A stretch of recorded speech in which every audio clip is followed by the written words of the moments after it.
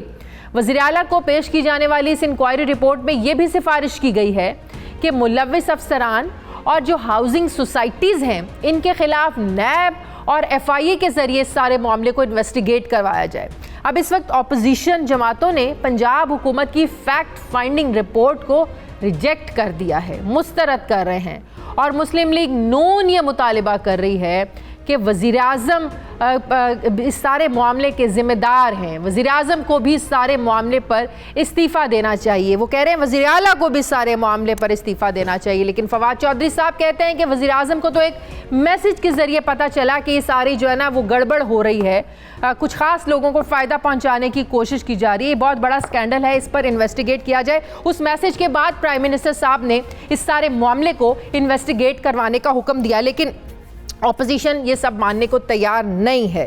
میں بات کروں گی، مجھے جوائن کر رہے ہیں وزیر اعظم کے مشیر برائے سیاسی روابط ڈاکٹر شہباز گل صاحب۔ السلام علیکم، بہت بہت شکریہ ڈاکٹر صاحب آپ کا۔ ڈاکٹر صاحب جو باتیں حکومت بتا رہی ہے اس اسکینڈل کو لے کر، اپوزیشن تو ماننے کو تیار نہیں ہے۔ ابھی رانا ثناء اللہ صاحب کو میں ایک ٹیلی ویژن پر سن رہی تھی، ایک پروگرام میں کہہ رہے تھے کہ بھائی سرکاری افسران کو ہی صرف آپ لوگ جو ہے نا وہ قربانی کا بکرا بنا رہے ہیں، جن وزراء کے جن مشیروں کے نام لیے جا رہے ہیں ان کو بھی پکڑیں، 6x6 کے سیل میں ڈالیں. ہمیں تو انویسٹیگیشن سے پہلے ہی پکڑ لیا جاتا ہے اور انویسٹیگیشن بعد میں کی جاتی ہے. ان کو بھی پہلے گرفتار کریں.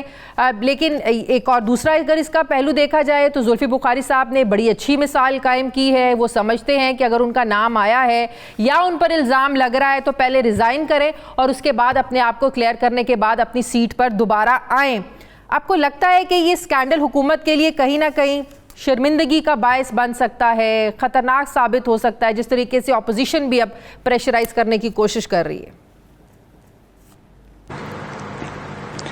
بسم اللہ الرحمن الرحیم. بہت شکریہ شازیہ. دیکھیے اس کا ایک ہی پہلو ہے اس اسکینڈل کا, اور وہ یہ پہلو ہے, اگر آپ اسے ایک اسکینڈل کہتے ہیں, کہ وہ یہ پہلو ہے کہ پاکستان جیسی سوسائٹی جہاں پر ہم نے ہمیشہ اسکینڈلز جو ہیں حکومتیں جانے کے بعد سنے, اور ہمیں یہ پتہ چلا جب اس کو انویسٹیگیٹ کرنا شروع کیا کہ ریکارڈ جل گئے تھے, اس وقت ریکارڈ چوری ہو گئے تھے, وہ خفیہ تھے, کسی نے ریکارڈ سی پیک کے کھاتے میں ڈال کے چھپانے کی کوشش کی, کبھی آگ لگ جاتی تھی ریکارڈ کو, اور جب تک اس کے ریکارڈ تک تھوڑی بہت ایکسیس ہوتی تھی تو جو اصل مجرمان ہوتے تھے, جیسے کہ شریف فیملی کا ذکر کر لیں, علی عمران اور دوسرے, وہ لنڈن بھاگ چکے ہوتے تھے.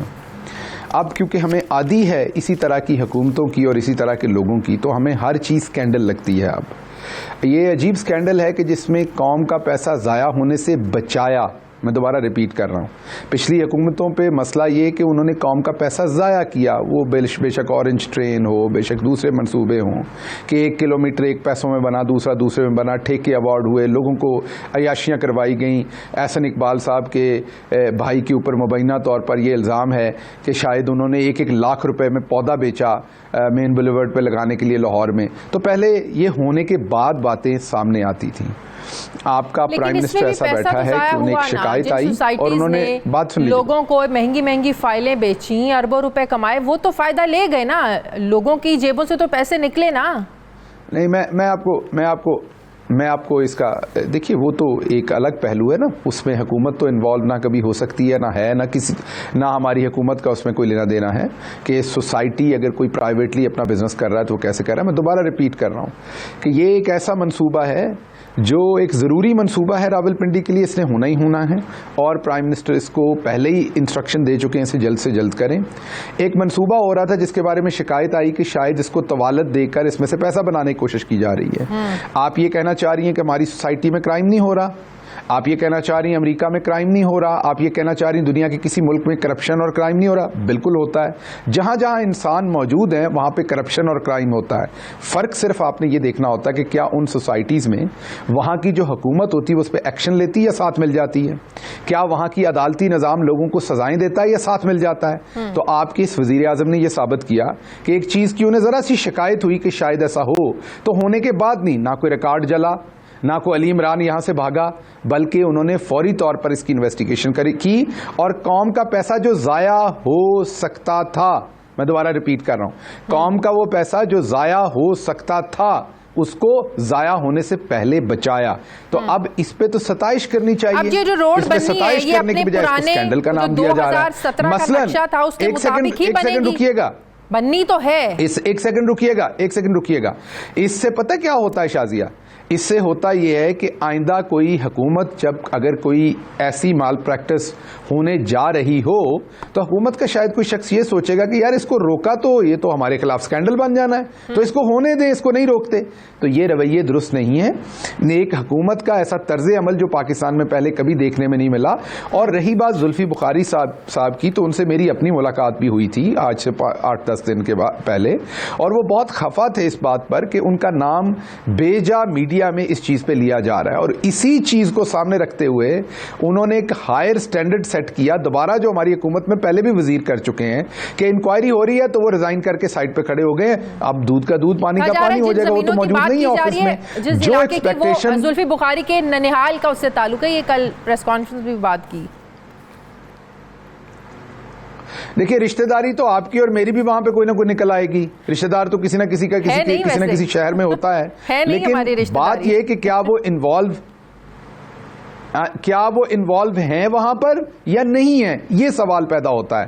تو ابھی تک فیکٹ فائنڈنگ میں تو کسی ہمارے پولیٹیکل بندے کا نام نہیں آیا. اگر آیا تو آپ کے سامنے رکھیں گے، اور یہ بھی ہمارے لیے فخر کی بات ہوگی اگر کوئی ہماری طرف سے انوالو ہو یا کوئی بیوروکریسی میں سے ہو کہ چوری جو ہے وہ پہلی دفعہ ایک حکومت پکڑ رہی ہے اور وہ عمران خان کی ہے. پہلے تو ساتھ مل کے چوریاں کرتے تھے. کہ نووا سوسائٹی کے جو مالکان ہیں ان سے 35-37 سالہ بڑے گہرے اور فیملی ٹرمز ہیں، تو کہیں نہ کہیں کانفلکٹ آف انٹرسٹ کا معاملہ نہیں آتا اس میں پھر؟ کن کے؟ غلام سرور صاحب کے جو نووا سوسائٹی کے مالکان کا نام لیا جا رہا ہے نا، دیکھیے انہوں نے کہا ہے کہ میرے ان کے ساتھ ذاتی تعلقات ہیں، فیملی بہت ٹرمز سارے ہیں. دوست کر رہے آپ ایک چیز جو بہت سارے دوست انڈرسٹینڈ نہیں کر رہے، جیسے چودھری نثار کے حلقے کے اندر سے موٹر وے گزری تھی اور آج تک یہ کہا جاتا ہے کہ موٹر وے کا 100 کلومیٹر زیادہ اس لیے ڈالا گیا کہ وہ نثار صاحب کے حلقے کے اندر سے گزارنی تھی. اب مجھے نہیں پتا یہ درست ہے کہ نہیں ہے، کیونکہ ان کے حلقے کے اندر سے گزری تھی تو ان کو مورد الزام ٹھہرا دیا جاتا ہے. لیکن آپ مجھے یہ بتائیے کہ اب چودھری سرور صاحب کہیں اپنا حلقہ اٹھا کے لے جائیں وہاں سے کسی طرف، کیا ان کے جو ووٹر سپورٹر وہاں پہ ہیں جو ان سے ان کے تعلقات ہیں ان کو کہیں اور شفٹ کر دیں کیونکہ وہاں سے رنگ روڈ نے گزرنا ہے؟ آپ کو پہلے بھی بتایا کہ ان کی سارے حلقے میں سے گزرتی ہے. نارمل بات ہے کہ وہ جہاں پہ حلقے میں سے گزرتی ہے تو وہاں جو سوسائٹیز ہوں گی، زمینیں ہوں گی، پیٹرول پمپس ہوں گے یا کوئی بھی چیز ہوگی، زرعی زمین ہوگی، کاشتکار ہوں گے، ان سے ان کا بھی اور نثار علی خان کا بھی ریلیشن شپ ہوگا کیونکہ دونوں وہاں سے الیکشن لڑتے ہیں. رپورٹ میں سامنے آ جائے گا اگر سرور صاحب کا قصور ہوا تو جو ہم دوسروں کے لیے پیمانہ رکھتے ہیں ان کے لیے بھی وہی پیمانہ ہوگا. ابھی تک نہ سرور صاحب کا نام ہے نہ زلفی بخاری کا نام ہے. آپ کو نہیں لگتا سرور صاحب کو بھی یہ مثال قائم کرنی چاہیے تھی، انہیں بھی ریزائن کرنا چاہیے تھا، اور جب تک تحقیقات مکمل نہیں ہو جاتی، وہ بری ذمہ نہیں اس میں قرار پاتے، تب تک دے دیتے ریزائن. کسی انکوائری رپورٹ میں نہیں آیا. میں نے آپ کو پہلے جب میں نے بات کی آپ کو تو آپ کو میں نے یہ ایک بات بتائی کہ زلفی خفا تھے، تو میرے سے اگر زلفی پوچھتے تو انہیں میرے خیال میں ابھی ریزائن نہیں کرنا چاہیے تھا. اگر ان کا کسی انیشل انکوائری میں نام آتا پھر وہ ضرور کرتے، لیکن ان کا کہیں نام نہیں تھا. میرے خیال میں وہ ایموشنل ہو کے ایک شخص جب سب کچھ چھوڑ کے پاکستان آیا ہو اور اس پہ ایسا الزام لگے جو کام اس نے نہ کیا ہو تو ایموشنل ہو کے انہوں نے ایک ڈیسیجن لیا. اپوزیشن تو وزیر اعظم کے استعفے کا بھی مطالبہ کر رہی ہے. لیکن میں دوبارہ ریپیٹ کرتا ہوں، اس سارے انٹرویو میں ایک چیز مسنگ ہے اور وہ مسنگ ہے حکومت کی ستائش کے ایک ایسا وزیر اعظم بیٹھا ہے. نارملی پاکستان میں وزیر اعظم اور وزیر اعلیٰ مل کے لوٹتے تھے ایسے پروجیکٹس کے اندر.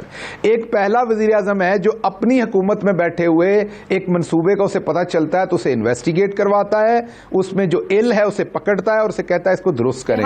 تو یہ تو قابل ستائش بات ہے، یہ ہمارے خلاف سکینڈل تو نہیں ہے، یہ تو ایک سسٹم کی جی ان کی نیت پر تو ہم شک کر ہی نہیں رہے، اس پہ تو کوئی کوشچن اٹھا ہی نہیں رہا. یہ تو بڑی اچھی بات ہے کہ ان کو ایک میسج ملا، اس میسج کے بعد انہوں نے اس کو انویسٹیگیٹ کروانے کا آرڈر دیا. دونوں چیزوں نے پاکستان کا پیسہ بچایا ہے. ہاں جی میں نے کہا ان کی نیت پر تو شک کر ہی نہیں رہے، ان کو ایک میسج ریسیو ہوا، ان کے علم میں نہیں تھا، جب علم میں آیا انہوں نے انویسٹیگیٹ کروایا. یہ بڑی اچھی ایگزامپل انہوں نے سیٹ کی ہے. ہمیشہ، ابھی نہیں جی، ہمیشہ وہ یہ کرتے ہیں جیسے ہی ان کے علم میں. اگر اب آپ یہ بھی تو دیکھیے نا شازیہ کہ 70 سال میں آپ کا کیا بیوروکریسی، اب ہم گھر سے تو نہیں لے کے آئے ساری کی ساری. کیا آپ کی جو ساری پبلک ہے آج بھی اگر تھانے میں ایک پرچہ غلط ہوتا ہے اور ایک صحیح ہوتا ہے تو جو غلط دینے والا وہ بھی تو ہماری عوام میں سے ہے نا. آج بھی جب ایک FIR کٹوائی جاتی ہے تو ایک پارٹی پرسو کر رہی ہوتی ہے، رشوت دینے کی بھی کوشش کر رہی ہوتی ہے غلط کام کروانے کے لیے.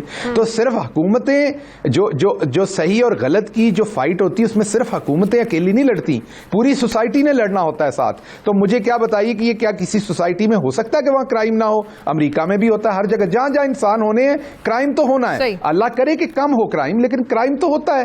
قتل بھی ہوتے ہیں، چوریاں بھی ہوتی ہیں، آپ کے سامنے فراڈ بھی ہوتا ہے، پوری دنیا میں ہوتے ہیں. نہیں ہونے چاہیے میں یہ کہہ رہا ہوں، لیکن ہوتے ہیں بدقسمتی سے.